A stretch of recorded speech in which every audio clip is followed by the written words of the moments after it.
मरहूम शहाबुद्दीन के बेटे को बैरिस्टर सदुद्दीन अवैसी साहब ने दे दिया है बड़ा ऑफर। लोकसभा का चुनाव लड़ेंगे 2024 में। एआईएमएम पार्टी के चुनाव चिन्ह यानी पतंग छाप को लेकर चुनावी मैदान में उतरेंगे। दोस्तों, क्या है खबर, इस वीडियो में हम आपको बताने की पूरी तरह कोशिश करेंगे, लेकिन उससे पहले आपसे एक छोटी सी रिक्वेस्ट करना चाहते हैं कि चैनल पर आप अगर नए हैं तो सबसे पहले आप लोग इस चैनल को करें सब्सक्राइब और बेल आइकन को जरूर दबाएं, इसलिए कि ऑल इंडिया मजलिस इत्तेहादुल मुस्लिमीन से जुड़ी हुई हर एक छोटी बड़ी अपडेट को हम इस चैनल पर अपलोड करते हैं। आप आसानी के साथ हर एक खबर को देख पाएंगे। चलिए दोस्तों, आपको बताते हैं कि मरहूम शहाबुद्दीन साहब के बेटे ओसामा क्या एआईएमएम पार्टी से चुनाव लड़ेंगे। दोस्तों, एआईएमएम पार्टी के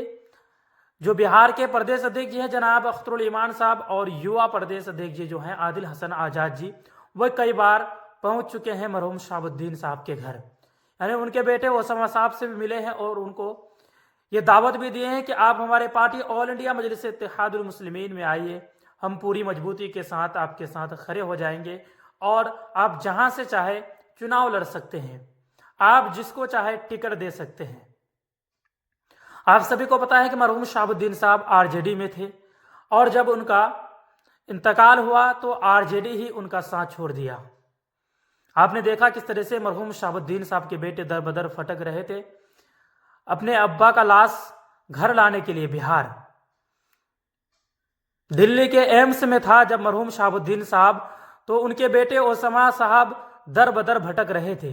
कभी इनके पास तो कभी उनके पास, कोई नहीं सुन रहा था। अपनी पूरी उम्र को आरजेडी में समर्पित कर दिया था मरहूम शहाबुद्दीन साहब। चुनाव लड़ सकते हैं और वो जिसको चाहे बिहार में चुनाव लड़वा भी सकते हैं, यानी टिकट बांटने का काम बैरिस्टर सदुद्दीन अवैसी साहब मरहूम शहाबुद्दीन साहब के बेटे ओसामा साहब को देने की बात कर रहे हैं। और यह बात सोशल मीडिया पर काफ़ी वायरल भी हो रहे हैं कि मरहूम शहाबुद्दीन साहब के बेटे एआईएमएम पार्टी में बहुत जल्द ओसामा साहब शामिल हो सकते हैं। दोस्तों, मरहूम शहाबुद्दीन साहब के बेटे ओसामा अगर एआईएमएम पार्टी में शामिल हो जाते हैं तो एआईएमएम पार्टी बिहार में पूरी मजबूती के साथ चुनाव लड़ेगी और एआईएमएम पार्टी को लोकसभा सीटों में से कई सीटों पर बैरिस्टर सदुद्दीन अवैसी साहब को कामयाबी भी मिलेगी, इसलिए कि बैरिस्टर सदुद्दीन अवैसी साहब की जो पार्टी है ऑल इंडिया मजलिस इत्तेहादुल मुस्लिमीन पूरी तरह बिहार के सीमांचल क्षेत्र में पूरी मजबूती के साथ चुनाव लड़ रही है। बिहार के बाहर अब ऑल इंडिया मजलिस इत्तेहादुल मुस्लिमीन किस तरह से चुनाव लड़ेगी, मरहूम शहाबुद्दीन साहब के बेटे अगर ओसामा शामिल हो जाते हैं तो पूरी मजबूती के साथ पूरे बिहार में एक रणनीति, नई रणनीति के तहत चुनाव लड़ेगी एआईएमएम पार्टी।